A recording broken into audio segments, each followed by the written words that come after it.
November 1944, a nondescript laboratory in Teddington, England. British metallurgists are about to discover something that will explain why hundreds of U-boats now rest at the bottom of the Atlantic. They're testing a sample of German submarine hull steel, and what they find will shock them. The steel that was supposed to withstand crushing depths of 280 meters fails catastrophically at just 140 meters, half the rated capacity. The German engineering myth was about to be shattered, and with it, the mystery of why Allied depth charges were far more effective than anyone had calculated. This is the untold story of how British engineers proved that the terror of the Atlantic had a fatal flaw built into every rivet, every weld, every pressure hull that left German shipyards. And it explains why, by 1943, U-boats were being destroyed at an unprecedented rate.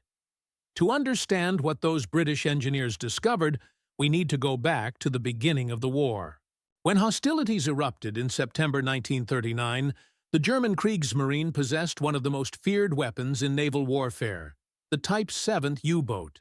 These submarines were the workhorses of Germany's underwater fleet, and they were supposed to be nearly invincible.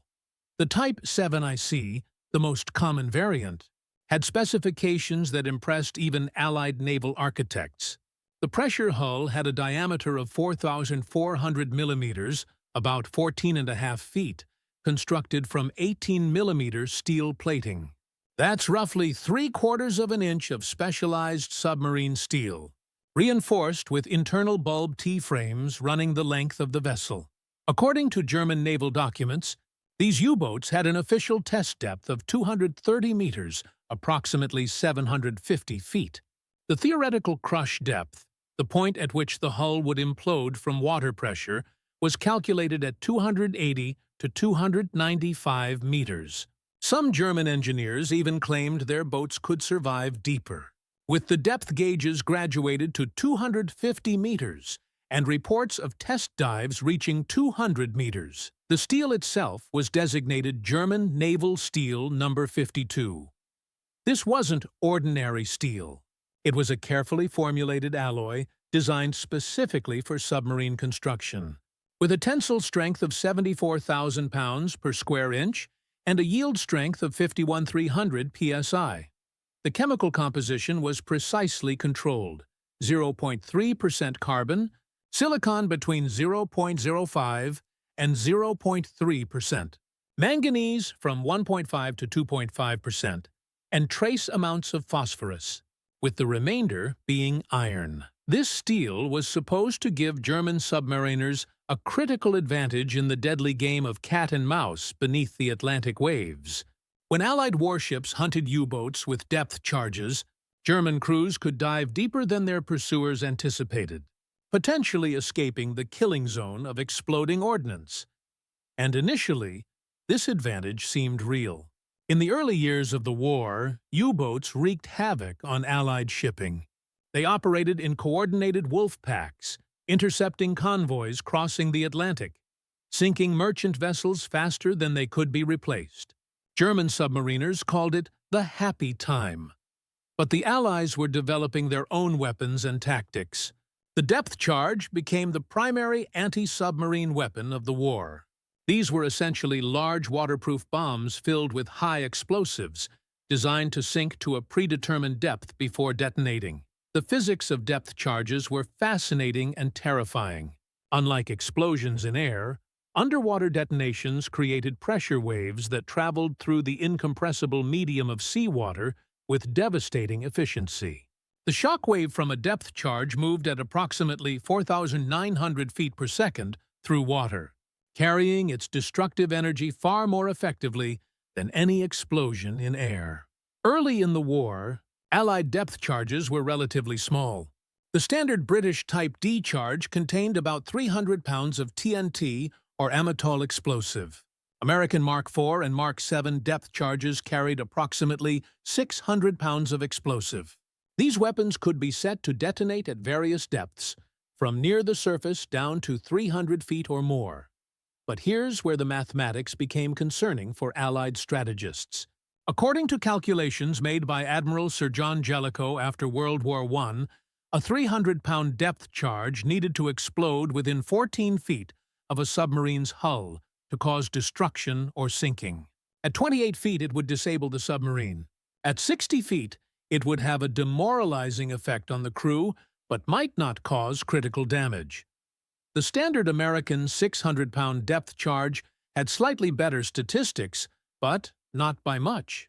The pressure hull of a submarine wouldn't rupture unless the charge detonated within about 15 feet, roughly 5 meters. The disablement radius extended to approximately 26 to 33 feet. Think about what this meant. A U-boat presented a target roughly 220 feet long and 20 feet wide when viewed from above. But that target was moving, maneuvering, and, most critically, it was invisible beneath the waves. Anti-submarine warfare depended on sonar, or ASDIC as the British called it, which provided only an approximate location of the submarine. Escort vessels would steam over the estimated position of the U-boat and roll depth charges off the stern, or launch them from K-guns mounted on the sides of the ship. These charges would sink and explode at preset depths. But hitting a moving submarine with a depth charge that had to detonate within 15 feet was like throwing a baseball blindfolded and trying to hit a moving car. The statistics were sobering. Early in the war, depth charge attacks had a very low success rate, often estimated at under 10%. Hundreds of depth charges might be expended for every U-boat sunk. From the beginning of World War II through 1917, depth charges accounted for only 9 U-boats destroyed. Even with improvements, the odds seemed stacked against the hunters. Then, something began to change. By 1943, U-boats were being sunk at an alarming rate. May 1943 became known as Black May among German submariners.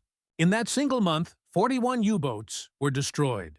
The losses were so catastrophic that Admiral Karl Dönitz, Commander-in-Chief of the German Navy, ordered the temporary withdrawal of U-boat wolf packs from the North Atlantic on May 24th. What happened? Allied strategists credited several factors.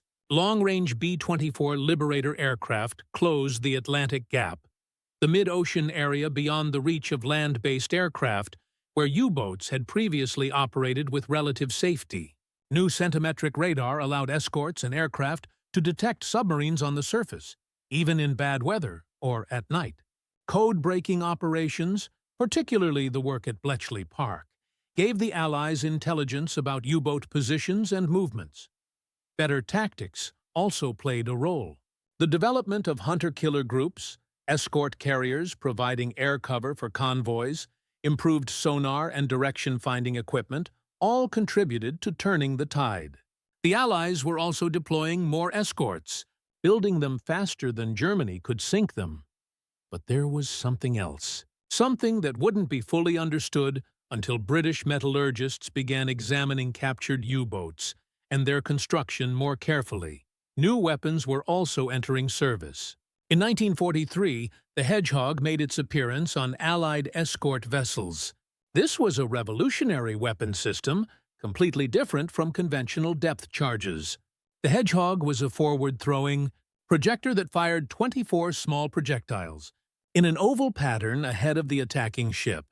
Each Hedgehog projectile was 7.8 2 inches in diameter and weighed 65 pounds, with 35 pounds of explosive. Unlike depth charges, which exploded at a preset depth whether they hit anything or not, Hedgehog projectiles only detonated on contact with a solid object. This had several advantages. First, if the projectiles didn't hit the submarine, they didn't explode, which meant the sonar operator could maintain contact with the target. Depth charge explosions disrupted sonar for several minutes, giving the submarine time to escape. Second, the forward-throwing capability meant the attacking ship could fire while still maintaining sonar contact. With stern-dropped depth charges, the escort had to pass over the submarine's position, losing sonar contact at the critical moment. Third, the Hedgehog had a remarkable success rate. A direct hit by a single Hedgehog projectile was usually sufficient to sink a U-boat. The weapon's success rate was estimated at about 25%, more than double that of conventional depth charges. The Squid followed in 1944. This was a 3-barreled mortar that fired full-sized depth charges ahead of the ship in a triangular pattern. Each Squid projectile contained over 90 kilograms of explosives, about 200 pounds. The Squid was linked to the ship's sonar and automatically calculated the firing solution, dramatically improving accuracy. The Squid's success rate was even more impressive than the Hedgehog, approaching 50% in some engagements. But even with these new weapons, the number of U-boat kills seemed disproportionately high compared to the theoretical effectiveness of anti-submarine weapons. Allied operational research teams began to wonder, were German U-boats less resistant to attack than their specifications suggested? The answer came from Teddington, a suburban district of London that housed the National Physical Laboratory. Throughout the war, British scientists and engineers at this facility analyzed enemy weapons, vehicles, and materials, searching for weaknesses that could be exploited. In November 1944, metallurgists at Teddington received samples of German U-boat hull steel. These samples came from captured submarines and wrecks that had been examined by Royal Navy divers and salvage teams. The metallurgists' task was straightforward: test the steel to determine its actual properties under pressure, and compare those results to German specifications. The testing process involved subjecting steel samples to increasing hydraulic pressure while monitoring for signs of failure. The pressure was measured in terms of water depth equivalents, simulating the conditions a submarine hull would experience at various depths beneath the ocean surface. The German specifications claimed the steel should maintain its integrity to 280 meters depth. At that depth, water pressure exceeds 28 times atmospheric pressure, or about 401 pounds per square inch. The testing began. Pressure increased gradually, 50 meters equivalent. The steel held. 100 meters. Still intact. 120 meters. The samples showed no signs of distress. Then, at approximately 140 meters, the steel failed. Not gradually, not with warning, catastrophically. The samples ruptured with sudden, violent failure. The metallurgists checked their equipment. They ran the tests again with new samples. The results were consistent. German U-boat hull steel was failing at half its rated depth capacity. This discovery was stunning. It meant that every Type 7 U-boat operating in the Atlantic was potentially vulnerable to hull failure at depths its crews believed were safe. The rated crush depth of 280 meters was a fiction. The actual crush depth was closer to 140 to 160 meters, perhaps 180 meters under ideal conditions. But the implications went even deeper. If the hull steel was weaker than specified, it would also be more vulnerable to shock damage from nearby explosions. Depth charges that should have caused only minor damage at distances of 30 or 40 feet might actually cause catastrophic failures. The safety margin German crews depended on simply didn't exist. Why was the steel failing? The British engineers began a comprehensive analysis of the metallurgical properties of the samples. What they discovered told a story of wartime compromise and industrial desperation. The chemical composition of the steel was close to the specified formula, but not exact. More critically, the heat treatment process appeared to have been inadequate or rushed. Proper submarine steel required careful annealing and tempering to achieve the correct balance of hardness and ductility. The German samples showed evidence of inconsistent heat treatment. Welding quality was also problematic. Submarine pressure hulls were constructed from multiple steel plates welded together. The integrity of these welds was absolutely critical.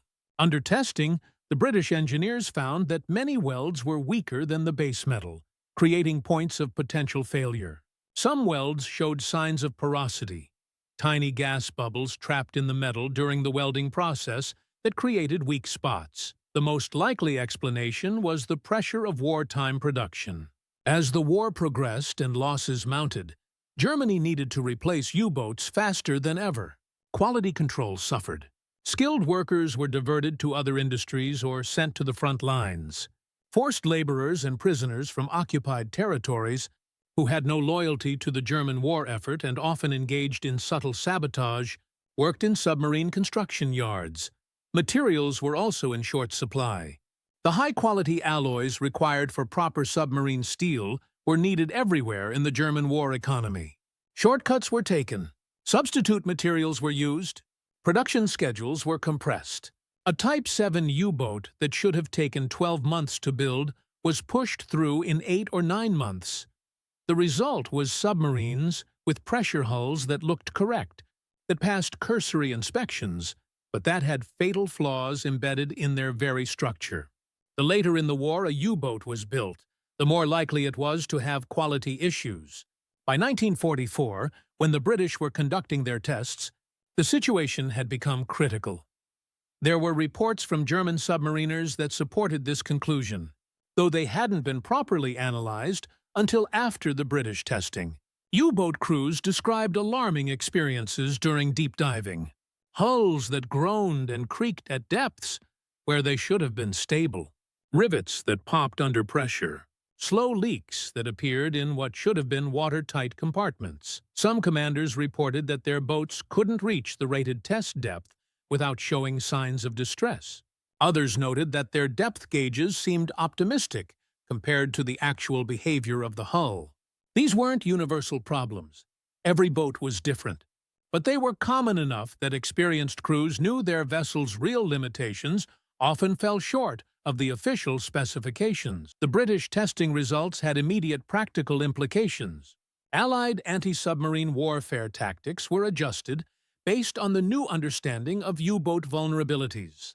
Depth charge settings were optimized for shallower detonations, recognizing that German boats couldn't dive as deep as previously believed. The testing also explained some puzzling aspects of U-boat sinkings. There had been cases where relatively distant depth charge explosions seemed to have destroyed submarines, results that didn't match the calculated kill radius of the weapons. Now it made sense. The weakened hulls couldn't withstand shock damage that should have been survivable. Operational research sections in both the Royal Navy and U.S. Navy conducted statistical analyses of depth charge attacks. They found that the average depth of successful attacks was shallower than expected. U-boats were being caught and destroyed before they could reach their supposed safe depths. The data fit perfectly with the metallurgical findings. There was also the question of depth charge effectiveness at different depths. Some naval theorists had argued that depth charges should be less effective at greater depths because the same explosive force was being exerted against a hull, already under tremendous external pressure from the water.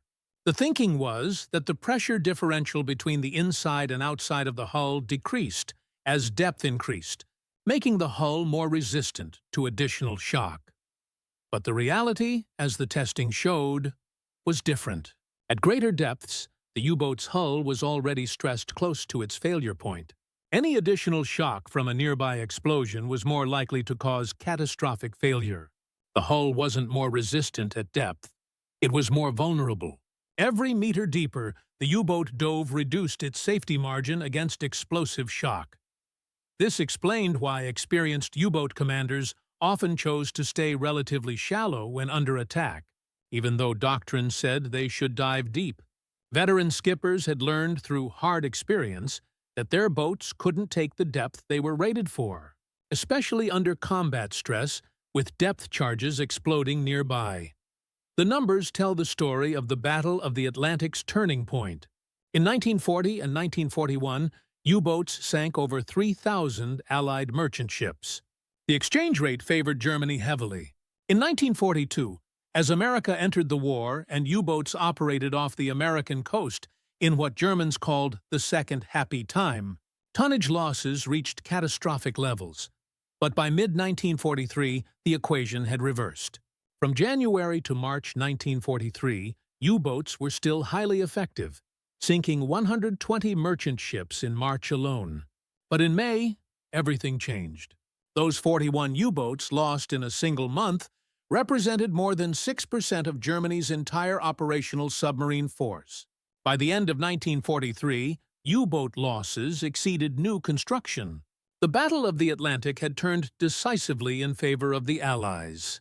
By the end of the war, more than 30,000 Allied merchant seamen had been killed in U-boat attacks, and over 3,000 ships had been sunk. But the cost to Germany was even more severe. Of approximately 40,000 men who served in U-boats during World War II, about 28,000 died, a 70% casualty rate.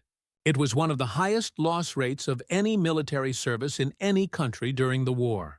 738 U-boats were destroyed out of the roughly 100 built. The submarine service became a death sentence. Why did U-boat crews continue to serve with such appalling odds? Some were true believers in the Nazi cause. Others were trapped by military discipline and the threat of execution for desertion. Many simply didn't know the true statistics until it was too late.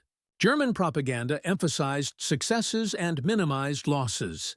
A submariner in 1943 or 1944 might not realize that he had less than a 1 in 3 chance of surviving the war. The psychological toll was immense. U-boat crews spent weeks or months confined in a steel tube barely 20 feet wide, sharing space with 50 other men, surrounded by machinery, weapons, and the constant smell of diesel fuel, unwashed bodies, and recycled air. Then came the terror of depth charge attacks, the metallic bang of the shock wave hitting the hull, the thunderous boom of the explosion, the lights going out, the sound of rivets popping and welds cracking, water spraying from new leaks, and the awful uncertainty of whether the next charge would be the one that crushed the hull like a beer can. The British engineers' testing revealed something else significant: the progression of hull failure under pressure. The steel didn't just reach a failure point and stop. Once it began to fail, the process accelerated rapidly. A small crack would propagate almost instantaneously across the hull plating. Welds would separate suddenly. The catastrophic nature of the failure meant that U-boats often sank in seconds once the hull was breached at depth. This matched survivor accounts from U-boat crews who had escaped from sinking submarines. Many described how quickly their boats went down once they were fatally damaged. There was often no time for organized evacuation. Men who survived did so because they were near an escape hatch, or in a part of the boat that flooded slowly enough for them to get out. The testing also examined the effects of repeated stress on the hull. A U-boat that had been depth-charged, even if it survived, accumulated internal damage. Welds developed microscopic cracks. Hull plates were deformed slightly. This cumulative damage made the boat more vulnerable to subsequent attacks. A U-boat that had survived several depth-charge attacks was literally weaker than when it left port. German naval architects had accounted for some stress fatigue in their calculations, but their models assumed the steel would perform to specification. With the actual steel performing at only half its rated strength, the safety factors built into the design were completely inadequate. A boat that had been in service for several months and had experienced combat stress might have an actual crush depth of only 100 to 120 meters, far less than the crews believed. There's a broader question here about German wartime engineering and production. Germany had a reputation for precision engineering and high-quality manufacturing. How did such significant quality control failures occur in something as critical as submarine construction? The answer lies in the overwhelming demands of total war. Germany was fighting on multiple fronts, defending a perimeter that stretched from Norway to North Africa, from the Atlantic coast to deep inside the Soviet Union. Every industry was pushed beyond its capacity.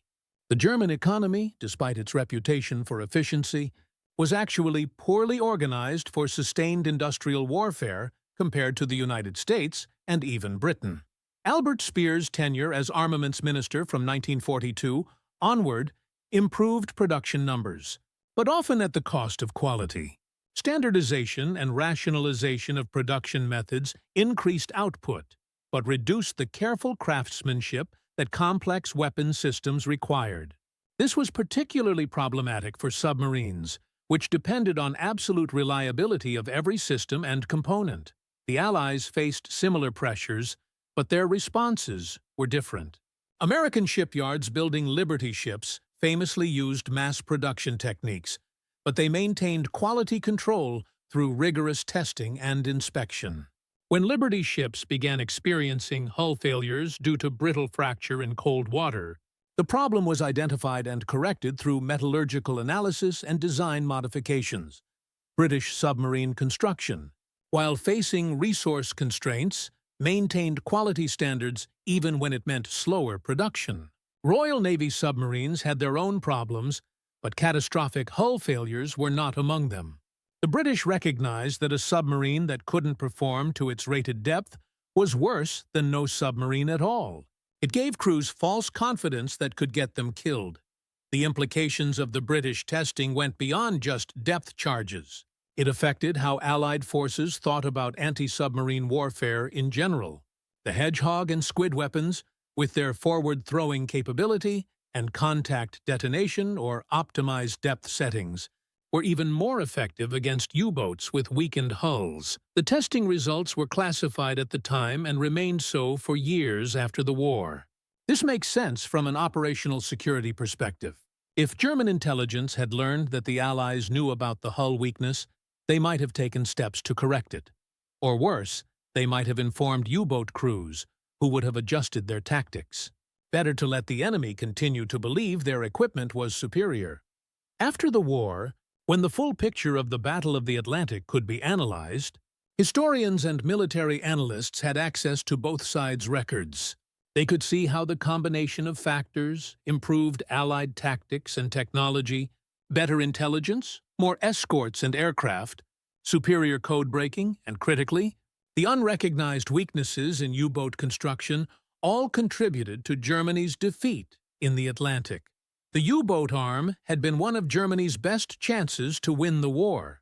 If the submarine campaign had succeeded in cutting Britain's supply lines, the island nation might have been forced to negotiate peace.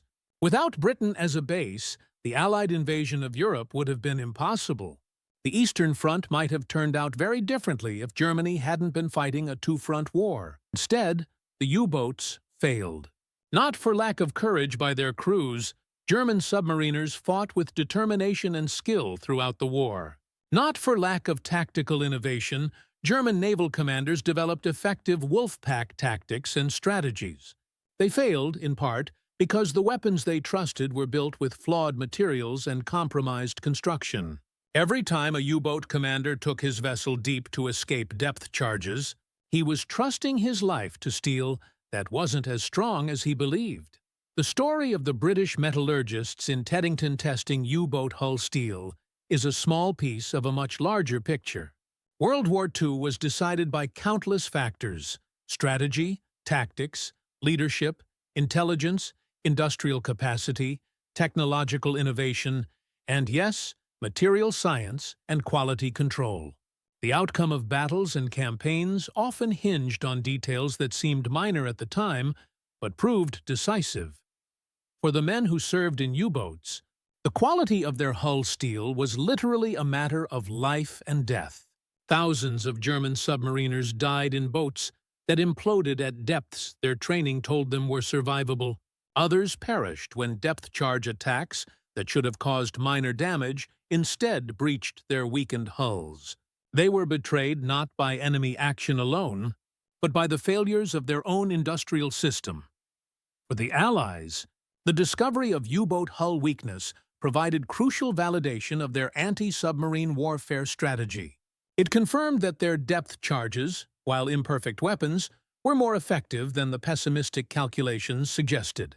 It justified the allocation of resources to building more escorts, developing new weapons like Hedgehog and Squid, and training more anti-submarine warfare specialists. The testing also provided valuable lessons for post-war submarine development.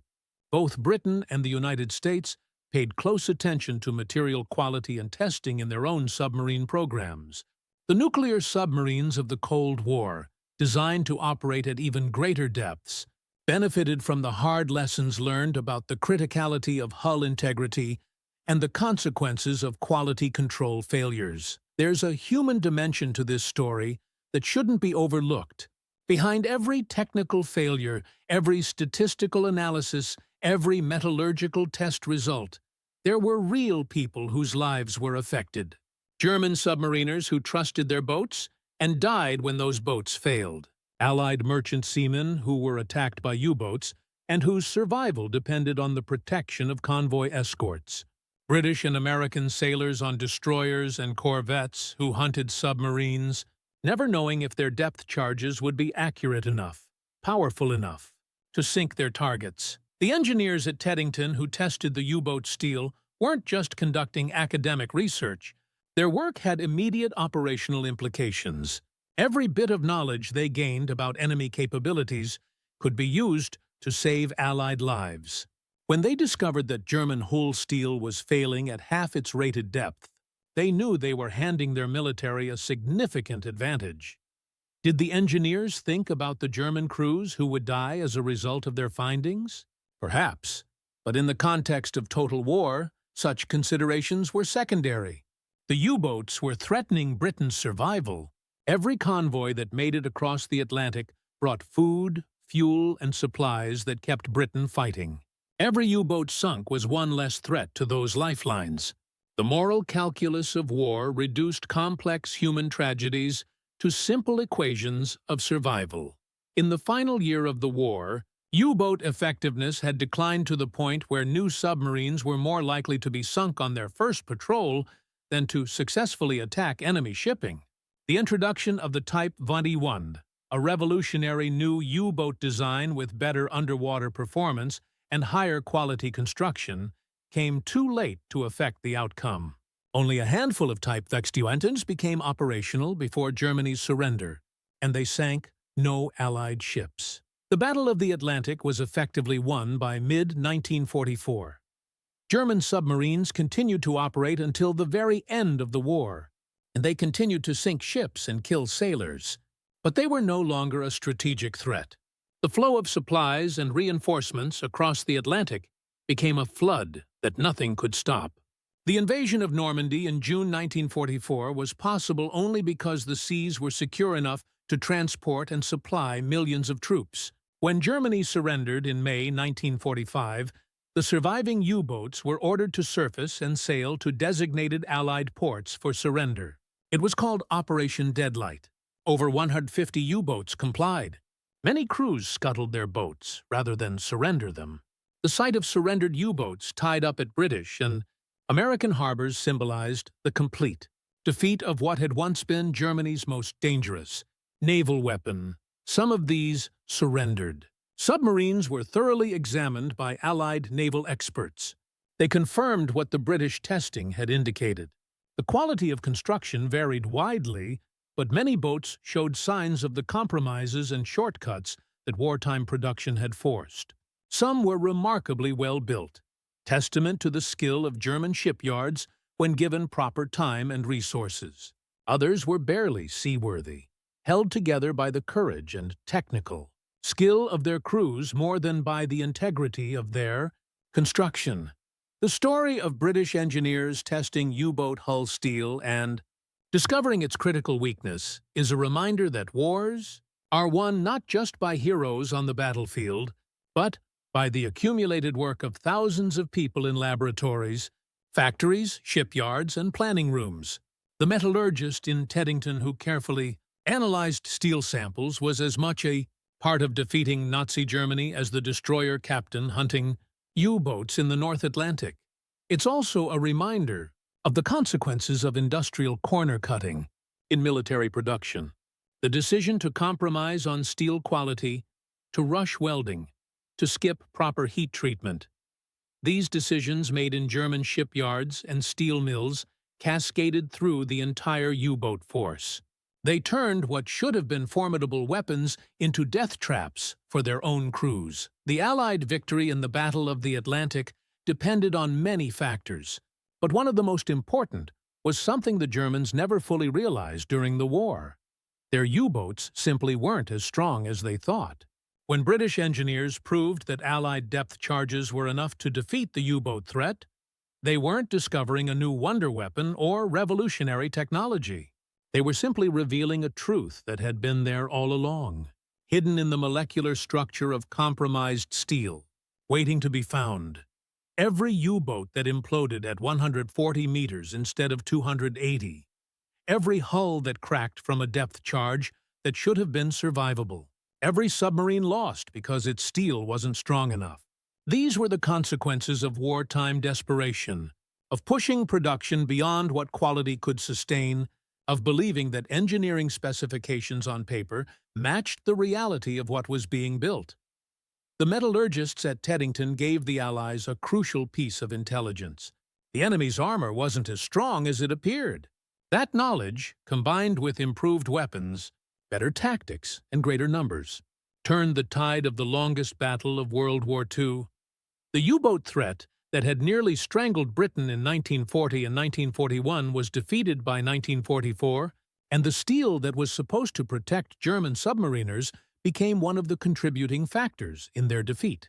In the end, the Battle of the Atlantic was decided by tonnage and statistics, by production capacity and technological innovation, by code-breaking and radar, by courage and sacrifice on both sides. But it was also decided by the quality of steel, by the integrity of welds, by metallurgical properties that could only be revealed through careful scientific testing. When those British engineers in November 1944 watched German U-boat steel fail at half its rated capacity, they were witnessing the physical manifestation of Germany's industrial defeat. The Third Reich could no longer build weapons that performed to specification. The pressures of total war, the shortages of materials and skilled labor, the reliance on forced labor and occupied territories, all these factors degraded the quality of everything Germany produced. The U-boat crews never knew. They took their boats down, trusting the depth gauges, trusting the engineering specifications, trusting that German steel was the best in the world. And they died when that trust proved unfounded. The British engineers who discovered the truth gave the Allies an advantage that helped win the war. And they proved, beyond any doubt, that Allied depth charges were not just sufficient to defeat the U-boat threat. They were more than enough against an enemy whose defenses were fatally compromised from within.